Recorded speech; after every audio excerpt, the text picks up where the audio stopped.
এখন তোমাদেরকে শেখাবো হচ্ছে assertive two imperative. Assertive two imperative, দেখো অ্যাসার্টিভ টু ইম্পারেটিভ, অ্যাসার্টিভের স্ট্রাকচার কি subject plus verb plus object, এবং ইম্পারেটিভের স্ট্রাকচার হচ্ছে দুইটা। ইম্পারেটিভের স্ট্রাকচার কয়টা? দুইটা। একটা হচ্ছে লেট প্লাস সাবজেক্টের অবজেক্ট, তারপর মেন ভার্ব, তারপরে এক্সটেনশন। আর একটা হচ্ছে মেন ভার্ব প্লাস অবজেক্ট। আর এখানে আরেকটা কথা মনে রাখবে, এক্সটেনশনের জায়গায় মানে অবজেক্টের সাবজেক্ট হবে, ঠিক আছে? অবজেক্টের সাবজেক্ট ফ্রম বসাবে এখানে, তাহলে হবে। কয়টা স্ট্রাকচার ভাইয়া মনে রাখবা? দুইটা স্ট্রাকচার, একটা হচ্ছে মেন ভার্ব আর মেন ভার্ব প্লাস অবজেক্ট, ঠিক আছে?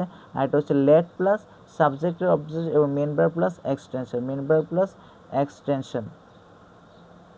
দেখো নেভার থাকলে never plus main verb plus extension বলবে। আর ফার্স্ট পারসন ও থার্ড পারসনের সাবজেক্টকে অবজেক্টে রূপান্তরিত করতে হয়, কিন্তু সেকেন্ড পারসনের কোনো অবজেক্ট হয় না। যেমন ফার্স্ট পারসন আছে আয়ের অবজেক্ট কি? আয়ের অবজেক্ট হচ্ছে মি।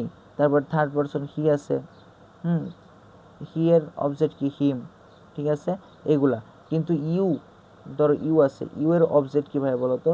ইউ এর অবজেক্ট হচ্ছে ইউই হয়, ইউ এর অবজেক্ট ইউই হয়, এটার কোনো কি অন্য ফর্ম নেই। তো এতটুকু ক্লিয়ার হয়েছে। এখন আসলে দুইটা এক্সাম্পল করলে আমাদের ক্লাস আজকে এখানে শেষ। দেখো, উই শুড নট লাফ অ্যাট দ্য পোর, ঠিক আছে? উই শুড নট লাফ অ্যাট দ্য পোর, তাহলে এখানে কি আসছে? উই আসছে, তাহলে আমরা কি আনবো বলো তো? লেট আনবো। লেট প্লাস সাবজেক্টের অবজেক্ট, উই এর অবজেক্ট কি? উই এর অবজেক্ট হচ্ছে আস, উই এর অবজেক্ট হচ্ছে আস, তাহলে লেট আস, তারপরে নট আছে, নট লাফ at the poor, okay?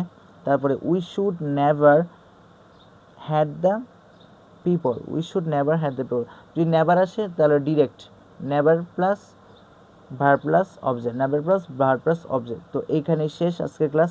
So ক্লাসটা খুব ছোট ছিল, কিন্তু তোমাদেরকে খুব বেশি প্র্যাকটিস করতে হবে এই ক্লাসের উপর, যেন তোমরা এইগুলা আসলে যেন চোখ বন্ধ করে আনসার করে দিয়ে আসতে পারো। সো আজকে ক্লাসটা খুব ইজি ছিল। এই ক্লাসটা আজকে এখানেই শেষ। আল্লাহ হাফিজ।